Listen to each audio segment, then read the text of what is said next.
Baik, Assalamualaikum warahmatullahi wabarakatuh. Selamat siang, salam sejahtera untuk kita semua. Sebelumnya perkenalkan, saya Nurul Afianisa. Di sini saya akan mempresentasikan tugas ujian akhir semester dari mata kuliah Perekonomian Indonesia. Baik, kita lanjut untuk soal yang pertama. Saya mengambil topik terkait soal nomor satu, yaitu terkait tujuan utama investasi individu dan perusahaan.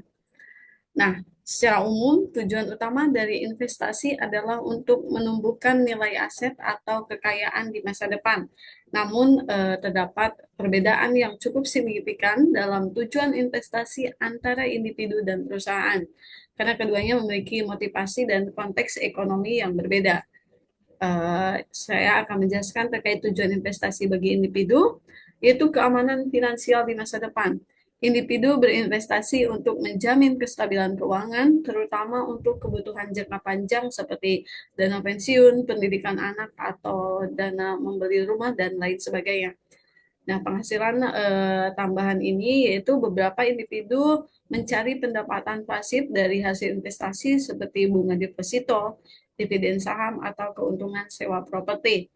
Kemudian terkait perencanaan pajaknya, yaitu individu juga bisa menggunakan instrumen investasi tertentu untuk mengurangi beban pajak secara legal, mencapai tujuan yang lainnya, yaitu mencapai tujuan keuangan pribadi seperti liburan, pernikahan, atau membeli aset yang bernilai tinggi.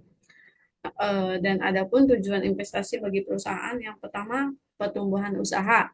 Seperti investasi dilakukan untuk memperluas kapasitas produksi, membuka cabang baru, atau mengembangkan produk atau jasa. Yang kedua, efisiensi operasional. Perusahaan berinvestasi dalam teknologi, mesin, atau sistem yang meningkatkan produktivitas dan efisiensi biaya.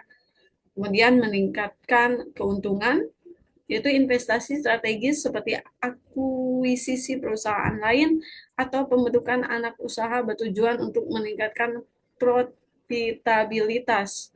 Kemudian tujuan selanjutnya yaitu penguatan posisi atau pasar. Dengan berinvestasi dalam riset dan pengembangan atau R&D, perusahaan dapat menciptakan inovasi yang memberikan keunggulan kompetitif. Kemudian tujuan selanjutnya yaitu kepatuhan regulasi dan keberlanjutan. Perusahaan juga melakukan investasi agar mematuhi regulasi pemerintah atau menjalankan program tanggung jawab sosial dan lingkungan atau yang biasa kita kenal CSR. Pembahasan yang kedua saya akan mengambil soal dari nomor 9, yaitu terkait peran regulasi pemerintah dalam aktivitas bisnis dan perlindungan konsumen. Yang pertama yaitu perannya menjaga persaingan usaha yang sehat. Dalam poin ini, pemerintah membuat regulasi untuk mencegah praktik monopoli dan persaingan tidak sehat, seperti kartel harga, dumping, atau merger yang merugikan pasar. Contohnya yaitu dengan mengeluarkan Undang-Undang Nomor 5 Tahun 1999 tentang larangan praktik monopoli dan persaingan usaha tidak sehat. Kemudian pelaksananya adalah KPPU atau Komisi Pengawas Persaingan Usaha. Tujuannya agar bisnis bersaing secara adil, inovatif, dan konsumen mendapat pilihan harga serta kualitas yang baik. Yang kedua yaitu perannya menjamin kualitas dan keamanan produk.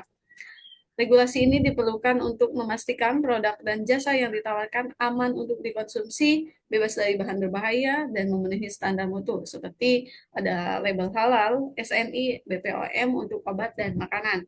Tujuannya itu melindungi kesehatan, keselamatan, dan hak konsumen atas informasi yang benar. Kemudian yang ketiga yaitu perlindungan hak konsumen. Pemerintah melindungi konsumen dari praktik bisnis yang curang seperti iklan palsu, penipuan digital, pelayanan yang tidak sesuai perjanjian. Contohnya itu dikeluarkannya Undang-Undang Nomor 8 Tahun 1999 tentang perlindungan konsumen. Konsumen berhak atas informasi, keamanan, ganti rugi, dan perlakuan yang adil. Kemudian poin selanjutnya yaitu mengatur perizinan dan standar usaha. Pemerintah menentukan persyaratan usaha melalui izin usaha, standar teknis, lingkungan, dan perpajakan. Contohnya seperti ada OSS, Online Single submission untuk perizinan usaha, kemudian regulasi Kementerian Lingkungan Hidup dan analisis dampak lingkungan atau AMDAL, tujuannya untuk mencegah dampak negatif dari bisnis terhadap masyarakat dan lingkungan. Pembahasan yang ketiga, saya mengambil dari soal nomor 10 terkait pentingnya membangun sikap entrepreneur di kalangan rakyat Indonesia. Yang pertama yaitu mengurangi pengangguran. Nah, sikap entrepreneur mendorong seseorang untuk menciptakan lapangan kerja sendiri, tidak hanya mengandalkan pekerjaan dari pemerintah atau perusahaan. Dan faktanya, menurut BPS tahun 2024, tingkat pengangguran terbuka di Indonesia masih di atas 5%. Nah, jika lebih banyak rakyat berjiwa berusaha, angka ini akan ditekan. Jadi kesimpulan yang dapat kita ambil, entrepreneur adalah solusi nyata untuk mengurangi pengangguran, struktur, dan usia muda. Kemudian poin selanjutnya itu meningkatkan daya saing dan inovasi nasional.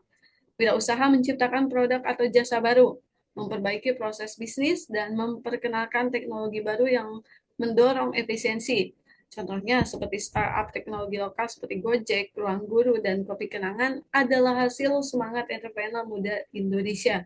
Kesimpulan dari poin kedua ini yaitu sikap entrepreneur membantu Indonesia tidak hanya menjadi konsumen, tetapi juga produsen inovasi di pasar global. Poin ketiga yaitu mendorong kemandirian ekonomi masyarakat. Dengan semangat wirausaha, rakyat tidak sepenuhnya tergantung pada bantuan pemerintah atau pekerjaan formal. Contohnya seperti UMKM menjadi tulang punggung ekonomi Indonesia yang menyerap lebih dari 90% tenaga kerja. Kesimpulan dari poin ketiga yaitu entrepreneur menjadikan masyarakat lebih mandiri secara finansial dan mental, terutama di desa dan daerah terpencil. Poin keempat yaitu meningkatkan pertumbuhan ekonomi nasional. Setiap bisnis kecil yang tumbuh turut memberikan kontribusi pada penerimaan pajak, penyerapan tenaga kerja, serta pertumbuhan sektor informal dan formal. Baik, mungkin itu saja yang bisa saya sampaikan dalam presentasi tugas ujian akhir semester mata kuliah perekonomian Indonesia pada saat ini. Semoga apa yang saya sampaikan bisa dipahami dan bermanfaat bagi kita semua. Mohon maaf bila ada salah kata ketika penyampaian presentasi. Saya Apianisa pamit undur diri. Wabillahi taufiq wal hidayah. Wassalamualaikum warahmatullahi wabarakatuh.